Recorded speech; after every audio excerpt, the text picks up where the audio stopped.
부가세에 이어서 이제 소득세 이론인데, 중요도로 따지면 더더욱 중요하지 않습니다.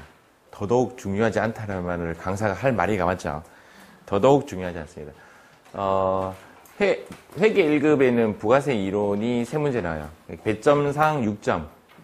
배점이 6점이면 우리 일반점표 몇 문제랑 맞먹냐면 2문제랑 맞먹어요. 부가세 이론이 2문제랑 맞먹는데 지금 분위기상 여러분들하고 뭐 테스트, 아직 부가세 테스트 안 했지만 분위기상 3문제 중에 1문제를 맞추지 않을까. 1차적인 기대. 그래도 조금 더 잘 맞으면 2문제까지는 맞추지 않을까라는 게 제 생각이에요. 부가세는 이렇게 하고 넘어가시면 돼요. 조금 더 공부하면 좀 좋아요, 부가세는. 왜냐면 실생활에 되게 많이 쓰는 부분이고, 여러분들 회사 가면 1년 내내 하는 게 부가세예요, 부가세. 그래서 배점상 부가세 이론이 6점인데, 세무 2급 딱 넘어가면 여전히 부가세 이론이 6점이에요. 6점의 개념이 뭐냐? 그러면 결론적으로는 회계 1급의 3문제, 세무 2급의 3문제잖아요. 6점. 그러니까 회계 1급, 세무 2급 치시는 분들은 배점상 12점이죠. 그 정도 차지하는데 얘는 2문제예요, 2문제. 배점이 4점짜리예요. 야, 진짜 가성비 떨어지는 과목이네. 그래서 뭐 내가 여러분들의 세무 2급을 합격하게 한다면 이거 수업 안 하는 게 나아요. 이 시간에 다른 거 하는 게 나아요. 다른 거. 더 하는 거. 그런데 이 수업을 지금 아니면 평생 들을 시간이 없어요. 지금 이 수업 아니면 어디에 가든 소득세 이론 수업을 들을 수가 없어요. 그래서 이 수업은 반쯤 주무시면서 들으셔도 괜찮아요. 알겠죠? 2문제라 하면 공부하고 푸나 공부 안 하고 푸나 결과가 똑같이 나오고 전체 시험 다 통틀어서 2문제밖에 안 나와요. 이론 2문제. 알겠죠? 그래서 가볍게 들으세요. 가볍게. 강의하는 저도 힘들어요. 그래서 이 부분은 시험에 시험도 완전 곳곳에서 나와요. 곳곳에서. 시험도 나온 그 비중을 보면 곳곳에서 나왔어요. 내가 공부한 게 아깝다면 1교시 아침 9시 반에 시험 치는 세무회계 상급이라는 시험에는 25문제 나와요. 그러니까 공부한 만큼 뽑아내는 거죠. 그때는 가성비가 좋은 거지. 총 50문제거든요. 50문제 중에서 소득세 25문제, 50%를 차지하고 있고, 부가세가 12문제, 법인세가 13문제 해서 25문제. 세무회계가 총 50문제 중에서 12, 13, 25문제 이렇게 해서 50문제를 차지하는데 얘가 25문제를 차지하니까 되게 범위가 넓죠. 그리고 보니까 저도 세무회계 시험 치려고 했는데 공부 시작해야 되는데 이제 다시 깨달음이 오네요. 지금 술 먹고 놀 시기 아니네. 저도 공부를 해야 되겠네. 나도 여러분들 시험 칠 때 아침 9시 반에 가서 시험을 치고 장렬하게 전사하도록 하겠습니다. 뭐 한 번만에 합격하는 게 쉬운 건 아니니까, 그죠? 뭐 좀 떨어지면 어때? 그냥 도전하는 거지 뭐. 도전에 의의를 주고 공부를 좀 해야 되겠다. 저도 그렇게 생각이 드네요. 1절은 소득세법 총칙인데 요거 하나만으로 한 4시간 수업해요. 1절 하나만으로. 2절, 3절, 4절, 5절, 6절, 7절, 8절까지는 또 9절까지는 쭉 한 30분이나 1시간 단위로 한전히 넘어가다가 마지막 절에 또 시간이 조금 투하돼요. 시험은 가장 많이 나왔던 게 1절과 마지막 절. 이 두 개가 가장 많이 나오고 소득세법 총칙에 대해서 한번 볼게요. 이제 지금까지 우리가 이제 부가세를 배웠는데 소득세는 돈 벌 때 세금 내는 거고 부가세는 돈 쓸 때 내는 세금이에요. 성격이 약간 달라요. 근데 느낌은 이중과세 느낌이 나죠. 여러분들이 돈을 벌 때 세금 내고요. 그 돈을 또 쓸 때 세금을 내는 구조를 갖고 있어요. 소득세를 안 내고 싶다. 돈을 안 벌면 돼요. 부가세를 안 내고 싶다. 안 쓰면 돼요. 요거는 전부 다 우리 전 생활에 무조건 끼어 있는 거고요.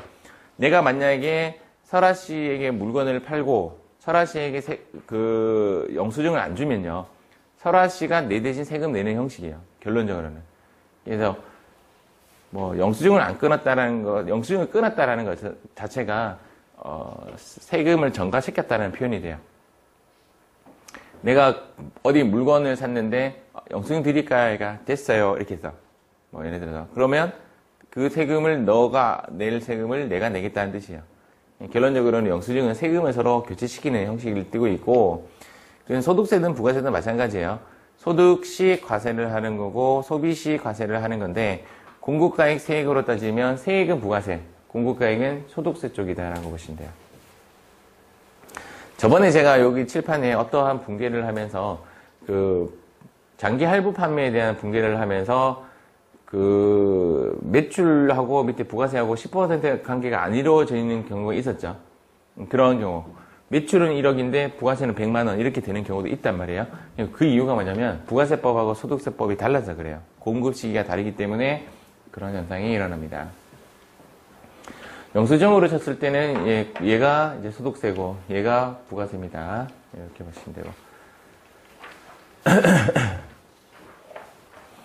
사실상 소득세는 특징이 크게 두 가지예요. 이제 하나는 개인소득세고 하나는 법인소득세예요. 개인이 돈을 벌면 개인소득세, 법인이 돈을 벌면 법인소득세라고 하는데 요 인자는 무슨 인자예요? 요 인자는 사람 인자입니다. 개인은 우리를 개인이라고 하고 법인은 법이 사람을 만든 거, 법이 사람을 만든 거. 법이 사람을 만들 때 우리는 출생신고라고 하고 법인은 등기신고를 하면 됩니다. 등기를 하면 사람으로 태어나요, 법인이. 그래서 개인이 내는 소득세는 요 글자를 가려서 소득세라고 하고 법인이 내는 소득세는 요 글자를 가려가지고 법인세라고 우리가 하기 때문에 소득세하고 법인세는 사실상 같은 뿌리예요. 성격도 비슷하고. 그래서 선생님, 아침 9시 반에 시험 치는 게 법인세가 있는데 그 시험 어떻게 쳐요? 그 시험 치는 분들께 제가 동영상을 제공할 건데 그 동영상은 30분짜리 3개예요. 그것만 보고 그 법인세 문제의 한 반 이상을 맞출 수가 있어요. 왜 그렇게 맞출 수가 있어요? 소득세를 공부했다는 전제하에 성격이 뭐가 하기 때문에? 비슷하기 때문에. 그리고 그 반 정도 맞추면 세무회계 상급을 합격을 해요. 이게 법인세에 올인하는 문제가 아니라는 거죠. 네, 그렇게 보시면 되고. 개인소득세는 여기 시험에 나와요. 소득 원천설이라고 합니다. 조금 더 우리가 여기서 단어를 좀 알아야 되는 부분인데 원천이라는 말은 알고 있죠. 원천 징수, 원천 징수 할 때 그런 원천의 의미인데 여기 원천은 근원이 있다라는 뜻이에요. 근원. 저는 무슨 소득일까요? 객관식으로 해볼게요. 1번 근로소득, 2번 사업소득. 저는 사업소득이죠. 여러분들 회사 가면 무슨 소득이죠? 왜 근로소득이고 왜 사업소득이라고 하냐 이거지. 여러분들 통장에 꼽히는 이자는 무슨 소득이에요? 이자소득. 연금을 받으면 무슨 소득이죠? 연금소득. 그런 식으로 뭔가가 이름이 정해져 있죠. 그런 무슨 뭔가가 있으니까 여러분들이 저를 사업소득이라고 했고 여러분들 회사 가면 근로소득이라고 하는 이유가 뭔가의 규정이 있죠. 그 규정에 따라간다는 뜻이에요. 그 소득의 원천이 있다라는 거죠. 내가 돈을 버는 게 다 똑같은 소득이 아니라는 거예요. 어떤 사람은 근로소득, 어떤 사람은 이자소득, 어떤 사람은 사업소득, 어떤 사람은 연금소득 이런 식으로 원천이 있어요. 그 원천이 있는데 그 원천에 대해서 사실은 어떤 것인가가 나열이 되어 있어요. 이러이러한 소득은 연금소득으로 한다. 이러이러한 소득은 기타 소득으로 한다라고 열거가 되어 있어요. 그래서 얘랑 똑같은 말이 뭐냐면 열거주의라는 말이 똑같다고 해요. 이 말이나 똑같아요. 소득 원천설이라는 말 자체가 열거주의에 따라서 만들어진 제도다라고 보시면 돼요. 소득 원천설, 열거주의. 소득 원천설, 열거주의가 정답이에요. 근데 법인은 좀 달라요. 법인은 소득 원천이 아니라 순자산 증가설을 따르고 있어요. 순자산 증가설의 대표적인 개념이 순자산이 두 글자로 뭐라고 하냐면 자본이라고 하죠. 자본이 증가하면 무조건 얘는 소득으로 봐요. 자본이 증가하면. 자본이 어떻게 증가하죠? 부채가 줄든지, 자본 자체가 늘든지, 자산이 늘든지, 수익이 늘든지, 비용이 줄든지, 이런 액션 모든 행위에 대해서 모든 행위를 또 뭐라고 하냐면 열거했다고 표현하지 않고 포괄이라고 해요. 그래서 포괄주의가 이 말이나 똑같아요. 그럼 이렇게 돼요. 소득세는 소득 원천설을 따르고 열거주의를 따른다. 법인세는 순자산 증가설을 따르고 포괄주의를 따른다. 이렇게 되어 있어요. 그러니까 우리가 지금 공부하는 파트는 이쪽이기 때문에 얘네들이 나오면 오답인 거죠. 시험 문제에 순자산 증가설 오답입니다. 시험 문제에 포괄주의 나오면 오답이에요. 그런데 얘랑 비교했을 때 어느 것이 더 좀 좋냐라고 따진다면 세법상의 형식은 얘가 좋아요. 왜냐면 얘는 싸그리 잡아서 다 세금을 때리는 형식이고 얘는 세금을 때리는 거에 대해서 하나하나 열거를 해놨어요. 올해 바뀐 것 중에 하나가 뭐였냐면 제가 비품 등을 판매를 하면 제가 비품 등을 판매를 하면 세금을 매긴다라는 글이 없었어요. 근데 올해 2019년도 올라오면서 글이 하나 생겨버렸어요. 그 아마 보셨겠지만 복식부기 의무자가 비품, 기기장치, 차량 운반구를 판매하면 사업소득으로 본다라고 새로 하나 열거가 돼버렸어요. 열거가 시키면 과세를 해요. 얘는 열거를 시켜야 되니까 너무 많으니까 힘든 거죠. 얘는 여러분들이 중고나라에 물건 팔면 세금을 안 매기죠. 왜 그러냐면 열거가 안 돼 있어요. 개인이 개인적 거래에 의해서 판매하는 모든 물건에 대해서 과세한다 이런 말이 없단 말이에요. 없기 때문에 여러분들이 중고나라에 물건을 팔더라도 중고나라에 차 파는 사람들도 있고 중고나라에 여러 가지 판매하죠. 탁상, 책상, TV, 심지어는 중고나라에 집도 판매하죠. 근데 중고나라에서 집을 판매하는 건 과세를 하죠. 왜냐하면 집 판매하는 것은 과세한다고 명시가 되어 있잖아요. 개인 간의 거래에서 집 팔아서 차익이 생긴다면 그거를 뭐라고 해요? 양도소득세라고 하죠. 과세를 한다라고 명시가 되어 있죠. 근데 열거주의가 한계가 있다 보니까 일부 포괄주의를 갖고 와요. 그걸 뭐라고 하냐면 유형별 포괄주의다라고 표현합니다. 그러면 이렇게 정리가 돼요. 소득세의 특징은 세 가지예요. 세 가지. 근데 다 똑같은 말이라고 보시면 돼요. 소득 원천서 열거주의, 일부 포괄주의를 따라간다. 유형별 포괄주의다라고 합니다. 요게 우리 정답. 요게 오답. 요게 오답이다라고 보시면 돼요.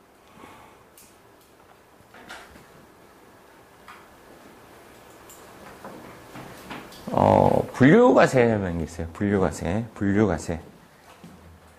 고래는 포유류로, 이거 할 때마다 발음이 안 좋아. 포유류로 분류한다 그러죠. 분류의 개념이 classify라고 하거든요. 영어로 classify. 영어 못하니까 그냥 그리 이해하고 넘어가세요.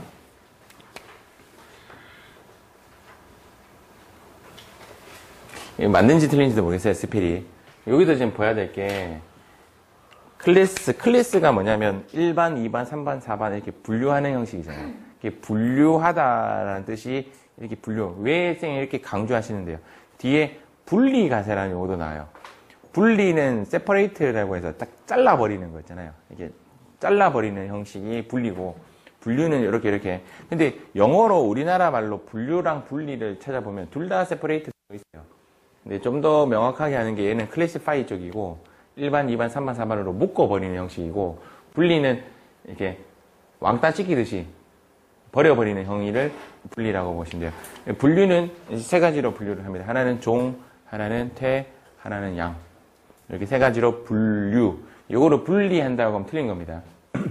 다음 중 분류과세 하는 거는 종, 태, 양. 종합부터 한번 이해를 하고 갈게요. 옛날에 땡땡 선물 세트. 종합 선물 세트. 우리 시절에는 그게 좀 유행이었는데, 종합 선물 세트. 종합 선물 세트를 받으면 딱 까면 안에 여러 가지가 있죠. 칸초.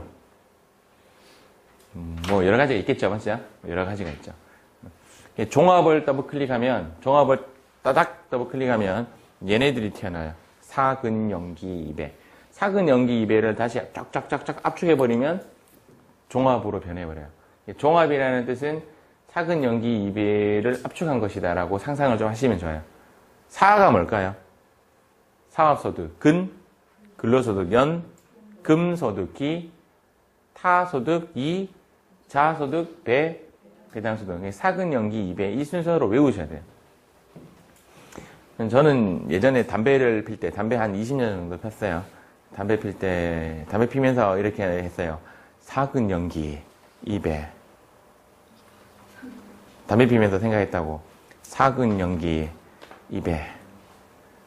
뭐 이해를 했으면 이해를 했고 못했을 것 같네. 담배 연기는 무슨 연기라고요? 사근 연기라고. 어디에? 입에. 자, 사근 연기, 입에. 이해가요?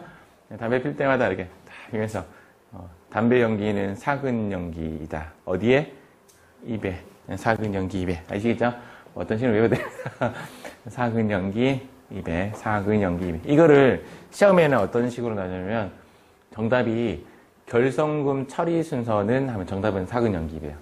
결성금 처리 순서는 하면 사근 연기, 입에. 사근 연기, 입에를 압축하면 이름이 뭘로 바뀐다고요? 종합. 종합 이꼴은 사근 연기, 입에. 사 하나만 압축해도 종합이라고 합니다. 근 하나만 압축해도 종합이라고 나와요. 그래서 여러분들이 나중에 연말정산 같은 거 하면 연말정산 그 서식 안에 있는 내용 중에 많은 단어가 종합이라는 단어가 되게 많이 나와요. 종합소득, 종합소득신고, 종합소득신고 5월달에, 종합, 사근연기 입에. 이렇게 생각하시면 돼요. 사근연기 입에 안 들어가는 게 뭐였어요? 뭐냐면 증여세, 상속세, 양도세 이런 거 안 들어가죠. 그래서 5월달에 우리가 종합종소세 신고라 그러죠. 종소세, 세금. 종소세 신고는 결론적으로 종의 의미는 종합. 종합이 뭐라고요? 사근연기 입에. 눈, 코, 입인가 그 노래 부르던 가수 이름이 뭐예요? 태양. 어쨌든 외우세요. 종태양. 그 친구 성이 종씨였어요. 몰랐나? 재미없군요. 자, 종태양은 하나로 분류되어 있습니다. 표현하자면 또 이렇게 표현할 수가 있습니다. 여기 그릇이라고 치면, 그릇은 따로따로 세금을 매깁니다. 즉, 사업소득하고 퇴직소득하고 합산해서 세금을 매기지 않아요. 그렇지만 사업소득하고 근로소득은 합산해서 소득을 매겨요. 그릇 하나에 다 담아버리는 거지. 내가 올해 퇴직을 했어요. 그러면 소득이 두 개 발생되죠. 근로소득하고 퇴직소득하고 두 개 발생되잖아요. 그릇이 따로따로 있어요. 그릇이 따로따로 있다는 말은 두 개가 합해서 신고한다 아니면 따로따로 신고한다. 따로따로를 분리한다고 하지 않고 분류한다고 보셔야 돼요. 알겠죠? 눈, 코, 입 이름이, 걔 친구 이름이 종태양이에요. 알겠죠? 종태양. 근데 사근연기 입에 안에, 즉, 종합소득 안에 왕따시키는 애들이 있어요. 왕따시키는 애들은 암기를 하셔야 돼요. 암기를 하셔야 당장 내일부터 우리는 실기 들어가거든요. 소득세 실기.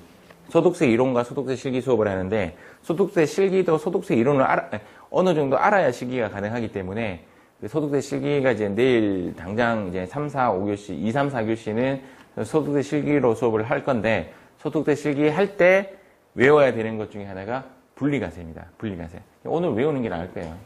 분리과세. 이 분리과세는 어디서 분리됐다라는 거예요? 근원을 갔더니 쭉쭉쭉쭉 가는 게 어디서 분리한 거죠? 그래서 종합소득과 분리과세예요. 제목 자체가. 분리과세는 여기서 뭐 따로 떨어진 놈이 아니라 종합과세에서 왕따시킨 놈들을 분리과세라고 합니다. 분리과세 일단 지금 당장 두 개 외워도 당장 외울 수 있는 두 개가 뭐냐면 일용근로소득하고 복권이에요.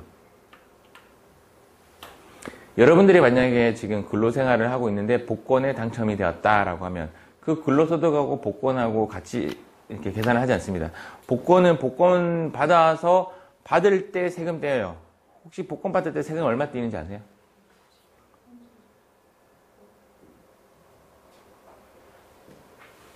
20%. 정확하게 얘기하면 22%인데 20%. 지방소득세 포함하면 22%. 10억에 복권 당첨되면 세금이 3억 대입니다. 3억. 대충. 7억 정도를 수령해요. 나중에 그 계산 과정 한번 보여드릴게요. 많이 떼이죠. 세금 떼이고 끝이에요. 세금 떼이고 끝이에요. 복권은. 일용근로도 마찬가지로 내가 오늘 일용근로를 하게 되면 원천징수 당하고 끝이에요. 원천징수 당하고 끝. 그걸 뭐라고 하면 완납이라고 표현하죠. 그래서 얘가 어디로 가냐면 요 위로 가서 완납적 원천징수랑 만나게 되는 거죠. 이해가시죠? 완납. 이렇게. 사실은 이제 완납적 원천징수, 완납. 세금이 원천징수 자체로 완납된 거니까 다시 세금 계산을 할 필요가 있는 거예요? 없는 거예요? 없습니다. 그래서 5월 달에 종소세 신고한다 할 때 필요가 없습니다. 걔네들은 신고하지 않습니다. 선생님, 종소세는 사근 연기 200, 근 들어가야 되잖아요. 안 합니다. 안 합니다.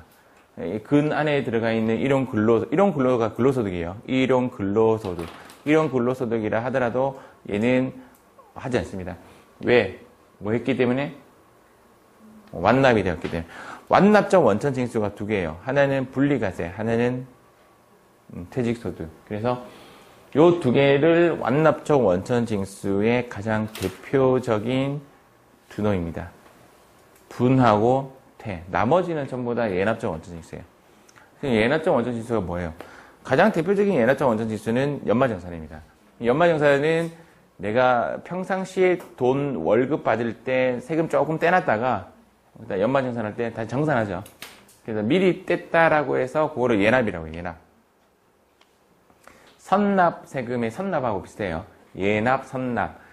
예납적인 예납이 실제적인 계정 과목 이름은 선납세금이에요. 선납세금. 그래서 이 두 개를 제외한 나머지는 전부 다 예납적 원천 징수다라고 보시면 돼요.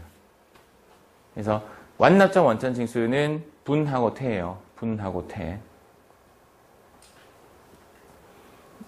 이렇게 하면 소득세 특징이 일단 완세팅 됐어요. 다시 한번 정리 한번 해보겠습니다. 자, 분류과세. 뭐로 분류된다? 종태양으로 분류가 되고, 종합소득 안에는 사근 연기 2배가 있고, 이 중에 왕따 시킨 놈들을 분리과세라고 하고, 분리과세는 무슨 원천징수요? 완납적 원천징수가 되고, 완납적 원천징수에는 분리과세 이외에도 퇴직소득도 있다. 나머지는 전부 다 예납적 원천징수인데, 그중 가장 대표적인 게 연말정산이고, 나머지 대부분의 소득은 예납적 원천징수가 된다. 이렇게 정리할 수가 있습니다. 너무 외우려고 안 하셔도 돼요. 두 문제밖에 나오지 않습니다. 내가 이 수업이 재밌게 하시려면 세무회계 상급 등록을 하셔야 돼요. 시험 신청 기간 언제예요? 이번 주 아니야? 아닌가? 1월 2일 날 신청이에요? 잊지 말자. 하여튼 1월 2일. 난 이번 주라고 생각하고 있지. 이번 주에 발표구나. 아, 내일이에요. 오늘 밤 12시에 발표나요? 오늘 저녁에 소주 한잔 하시는 분 생기겠고요. 실제 있었던 사건인데, 아마 여러분들도 그럴 수 있어요. 12시에 인터넷 접속이 안 될 겁니다. 안 됩니다. 제가 인터넷 접속이 안 돼가지고, 세무 1급 쳤을 때 이야기해요. 하다가 뭐 안 되면 뭐 해야 돼요? 자면 되지. 잠이 안 와요. 오기가 생겨서 계속 클릭하는 거야. 새벽 4시까지 클릭을 하는데, 클릭하는 동안 심심하니까 술을 먹으시면서 클릭을 했어. 새벽 4시까지. 새벽 4시에 드디어 들어가졌어. 불합격. 소주 더 먹었어. 잠깐 털어버리고, 그 다음날부터 다시 공부를 했고, 그 다음 시험에 또 들어있어. 그래서 그 다음 시험에는 또 접속이 잘 안 돼요. 제 할 때는 접속이 안 되던 시절이에요. 2011년도인가 그랬어요. 한참 과거죠. 2015년도인가? 어쨌든 제가 합격했던 해가 14년도인가? 11년도 같은, 잘 모르겠어요. 하여튼. 그 당시에는 그래서 ARS 알죠? 여러분들 수험번호. ARS는 바로 돼요. 근데 점수는 안 알려줘요. 기하의 수험번호는 맞습니까? 예 하면. 기하는 뭐라고 하더라? 기하의 합격 여부를 말씀드리겠습니다. 하면서 기하는 합격입니다. 이런 식으로 이야기해요. ARS도 되게 재밌어요. 점수는 말 안 해줘요. 그래서 세 번째 합격했어요. 세무일급은. 그런 기억이 나네요. 왜 이야기 왜 하지 내가? 그래서 세무회계 상급도 신청하세요. 그러면 공부가 재미있을 겁니다. 눈에 불을 켜고 공부할 겁니다. 자, 요거 분리과세 요거 암기하셔야 돼요. 자, 분리과세가 올해 2019년도부터 새로 생겼어요, 얘가. 사업소득은 없음이라고 돼 있었어요. 이제까지. 사업소득은 없음. 지금까지. 그래서 앞선 모든 문제는 이런 문제가 되게 많이 나요. 물론 여기 나오는 기출에도 나오는데, 다음 중 분리과세가 없는 소득은? 정답은 사업소득. 지금은 아니에요. 지금은 사업소득이 생겼어요. 올해부로. 이게 알고 있겠지만, 어느 순간 갑자기 연말정산에 월세 세액공제를 해준다고 국가가 발표를 하죠. 월세 세액공제 해주면 국가가 손해예요, 이익이에요? 손해지. 이제까지 세금을 안 돌려주다가 월세 부분만큼에 대해서 월세를 돌려준다고 하니까 오히려 국고가 나가는 판이잖아요. 왜 그런 짓을 하나 잘 생각해 봤더니 요것 때문에 했어요. 이제 올해부터 월세에 대해서 세금 매기죠. 소득세 매기잖아요. 월세에 대해서. 지금은 보증금에 대해서는 안 매기고, 그러니까 간주 임대료에 대해서는 안 매기고, 월세 매기면 주택 임대소득에 대해서 지금 과세를 하고 있단 말이에요. 그거 파악하려고 한 거예요.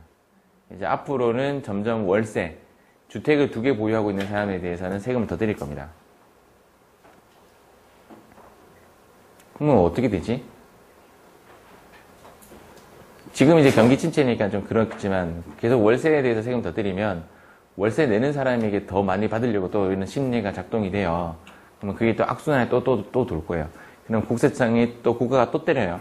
그러면 이게 어떻게 될지는 나도 잘 모르겠는데 집이 공급이 많다면 결론적으로는 많은 사람들이 이제 손해를 볼 거고, 일본 같은 경우에는 내가 듣기로 뭐 일본 월세를 내가 직접 파악한 건 아니지만 뭐 월세만 뭐 200만 원이다 이런 이야기 들어보신 적 있죠? 그런 식으로 월세가 올라갈 가능성이 있어요. 세금을 계속 때려버리면. 그래서 주택이 없는 사람들은 더더욱 힘들어지는 상황이 생길 수도 있는 거죠.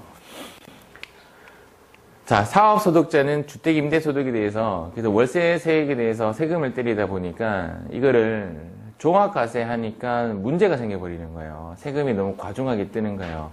보통 이제 집을 갖고 있는 사람이 집만 갖고 먹고 사는 게 아니라 다른 소득도 발생할 가능성이 높잖아요. 뭐 근로소득이나 사업소득이 있는 사람들이 주택 임대를 해놓더니 종합과세를 해버리면 5월 달에 사업소득하고 주택 임대소득을 합해서 신고를 해야 되니까 세금이 더 많아지는 거예요. 그래서 이거는 분리과세 해줄게 라고 한 거예요. 분리과세. 얼마까지만 일단? 2천만 원까지만 분리과세로 해주겠다.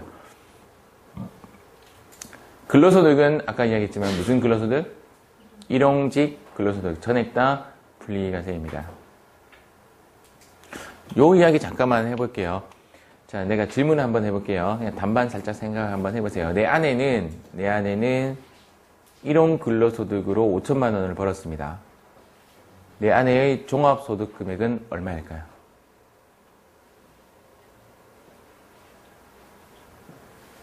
자, 일용 근로소득으로 5천만 원을 벌었어요.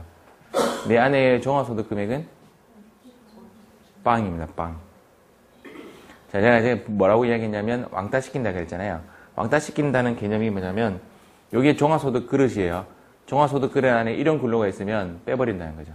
그러면 나의 종합소득 금액은 얼마라고요? 빵원. 하나 더 이야기할게요. 내 배우자 인적 공제를 하는 요건 3가지 중에서 한 가지가 뭐냐면 소득금액 100만 원 이하인 자라는 규정이 있어요. 소득금액 100만 원 이하인 자. 질문할게요. 나는 일용 근로로 5천만 원을 번 내 아내를 배우자 공제를 할 수 있다 없다? 있다가 정답이죠. 왜 있는데요? 내 아내의 종합소득 그릇은 빵원이거든. 이해가세요? 근데 그 사람 배우자는 자기가 일용 근로소득인지 알고 있다, 모르고 있다. 모를 가능성 되게 많습니다. 그러니까 회사가 이제 내 아내라고 치면 일용 근로로 줬는지 사업소득으로 줬는지, 사업소득이라고 말하면 좀 쉬운 말로 우리 말로 프리랜서로 줬는지 또는 기타 소득으로 줬는지 몰라요. 본인은 잘 몰라요. 일용 근로는 확실하게 알 수 있는데 어떤 경우에 근로계약서 쓰면 되는데 아직도 이런 근로는 근로계약서 안 쓰는 경우도 좀 있죠. 요즘 회사는 근로계약서 안 쓰면 큰일 나요. 사업주에게 벌금이 떨어져요. 그래서 근로계약서를 쓰는 쪽인데 제 때는 근로계약서 쓰긴 뭘 썼어요. 그냥 뭐 아예 안 썼지 뭐. 근데 이런 근로는 확실히 이런 근로계약서를 써야지 근로계약이 돼요. 그런데도 불구하고 나중에 보면 이런 근로, 그러니까 제 이야기가 무슨 이야기냐면 제가 수업하면서 자기 배우자를 놓쳤다. 그런 분들은 뭐냐면 자기 아내가 보니까 이런 근로로 되어 있는 거야. 돈을 많이 벌었었는데. 그러면 넣을 수가 있다 없다? 있는 거야. 그럼 누락된 거지. 그럼 이제 넣으면 되는 거지. 이해가죠? 그런 경우는 늦게 발견할 수도 있습니다. 일용직 전액 다 뭐다? 분리과세. 주택임대도 2천만 원까지 분리과세니까 주택임대소득으로 1999만 원까지 내가 받았다 하더라도, 맞죠? 2천만 원 받았다 하더라도 그러면 아유 야 내 아내가 지금 임대소득으로서 2천만 원 잡혔으니까 인적 공제 넣으면 안 되겠네. 아닙니다. 분리과세의 개념은 이 그릇에 넣었다 안 넣었다? 안 넣었기 때문에 이만큼 벌어도 배우자 공제를 할 수가 있다. 점점 추워집니까? 지금 세 분이 지금 손이 없습니다. 지금 손이 없습니다. 자, 손이 없습니다. 자, 지금 그 문을 열 준비를 하고 있습니다. 진현 씨 지금 복장까지 차려입었습니다, 지금.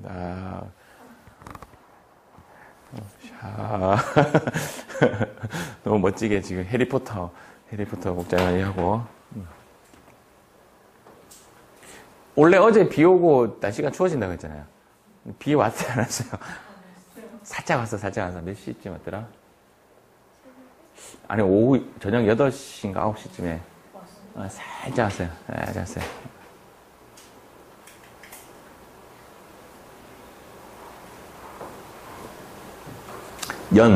연은 1200만 원이라고 일단 외웁니다. 그게 원래는 뭐를 해서 1200 이렇게 되는데, 연금소득도 사실은 사적 연금소득과 공적 연금소득으로 나눠지고 규정이 복잡한데 막 그냥 1200만 외우시면 돼요.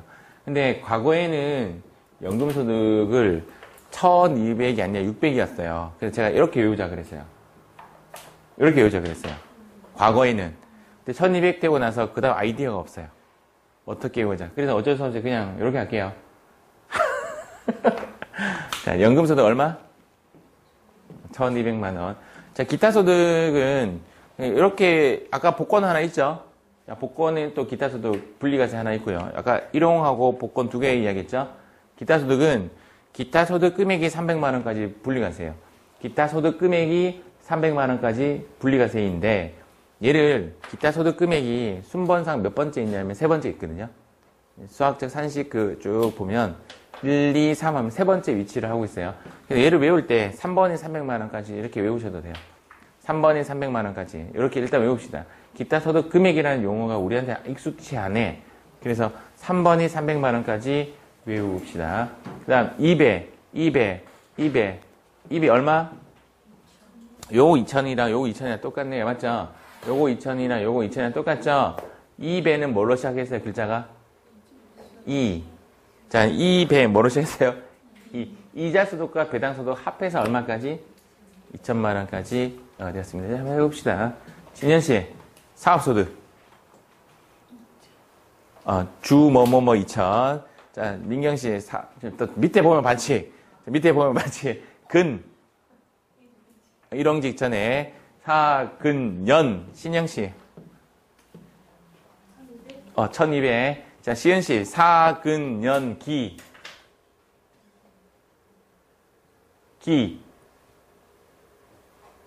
3번이 300만 원까지. 오케이. 설아씨 긴장하고 있었어. 사근연기 200. 2000. 코 벌렁벌렁 거려서 금방. 주희씨, 사업소득. 주 2000. 주택임대소득 2000. 사근.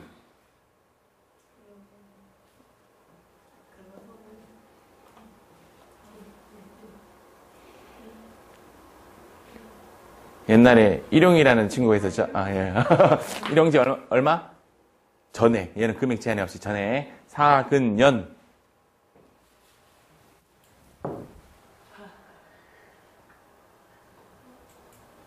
연.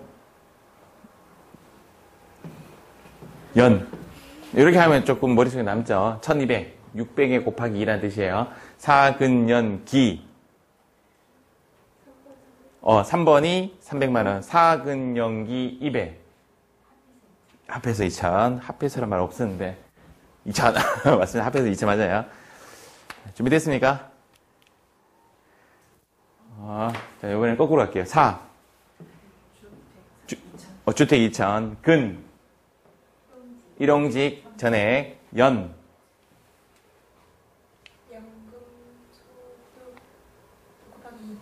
오케이. 대답이 되게 기네요. 자, 1200. 사근연기. 3번이 300만 원. 사근연기 200. 이야, 200, 2000. 지금 선미 씨 깜짝 놀라서 지금. 자, 선미 씨. 4. 나오래서 다 4. 2000. 근. 일용직 전에 사근연.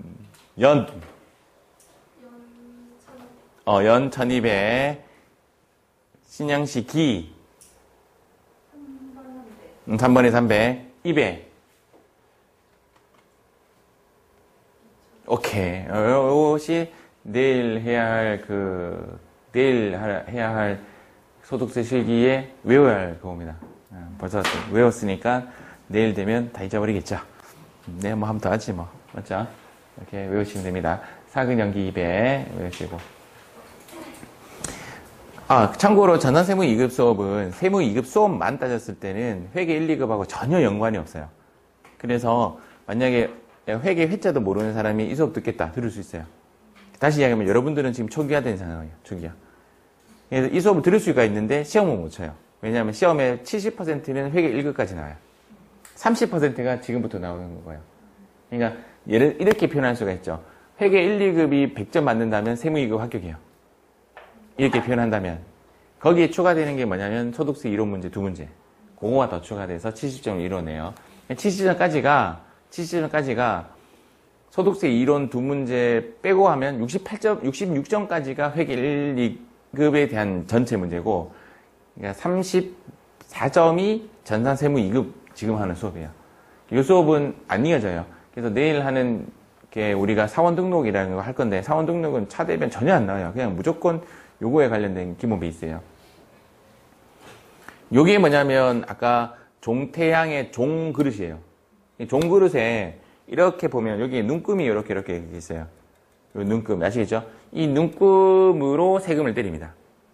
그러니까 부가세는 딱 10% 이거밖에 없는데 종합소득세는 7개가 있어요. 7개 눈금이 7단계로 나눠져 있어요. 눈금은 6개죠. 6개 있어야 7단계로 나눠지니까 7단계로 나눠지는데 여기에서 물이 많이 쌓이면 쌓일수록 세금이 많이 나오는 구조를 갖고 있는데, 여기서 바가지를 이렇게 퍼내잖아요. 이렇게 바가지를 이렇게 퍼내죠. 퍼내면 물의 수위가 어떻게 되죠? 줄어들겠죠. 그 바가지의 이름은 공제입니다. 자, 지금부터 바가지는 공제이다라고 생각하세요. 바가지로 퍼내는 작업을 하는 게 공제예요. 그럼 지금 여기는 무슨 공제예요? 사람 인적으로 바가지를 퍼내는 작업을 해요. 그러면 물의 수위가 쭉 낮아지겠죠.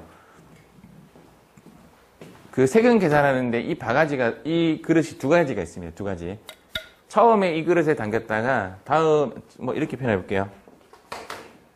처음에는 이 그릇에 담겼다가 나중에 이 그릇에 눈금이 7단계 있다 그러잖아요. 7단계 딱 나오면 거기에 만약에 50이라고 딱 나오면 50을 여기 싹 부어요. 이해가죠? 그럼 요거는 세액이 담겨 있는 거고 얘는 소득이 담겨 있는 거예요. 자, 잘 들어보세요. 얘는 뭐가 담겨 있다고요? 소득 몇 단계에 되어 있다고요? 7단계에 있는 소득 눈금이 이렇게 되어 있고, 그 소득이 담겨져 있는 것에서 바가지를 들이대요. 그래서 공제를 막 하고 나면 물의 수위가 쭉 낮아지겠죠? 낮아지면 이렇게 옹긋해요. 옹긋하면 여기는 뭐가 담겨 있다고요? 세액이 담겨 있어요. 얘는 뭐가 있다고요? 소득. 여기에 바가지 갖다 대면 바가지 이름이 무슨 바가지일까요? 바가지 이름이 뭐랬는데요? 그럼 무슨 공제? 소득공제. 여기 바가지 갖다 대면 세액공제. 소득공제와 세액공제 아시겠어요? 일반인들은 소득공제와 세액공제를 구분 못해요. 실제로 이 수업을 받아야만, 이런 공부를 해야만 소득공제, 세액공제를 아는데, 제가 쑥 던져볼게요. 의료비는 세액공제예요. 의료비 여기서 빼요. 보험료, 세액공제. 신용카드, 소득공제예요. 우리는 신용카드까지 말죠. 의료비까지 말지. 맞아. 의료비는 여기서 빼고요. 신용카드는 여기서 빼요. 인적공제는 여기서 빼요. 국민연금 여기서 빼요. 건강보험 여기서 빼요.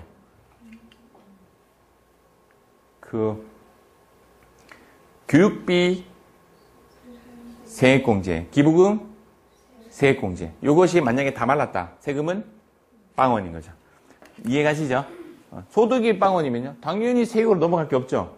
소득에서 빵 샤버리면, 그게 연반정산은 소득공제와 세액공제가 연반정산이에요. 그리고 실제적으로 서식이, 여기 A4 용지에 여러분들 회사 다니면 근로소득 원천징수 영수증 하면서 연말정산 서류를 줍니다. 한번 보세요. 지금은 안 주겠죠. 전자니까.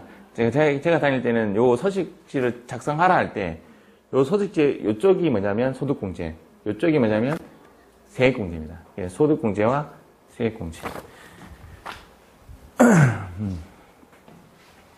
근데 지금 소득공제에서 일단 있는 게 뭐냐면 인적공제.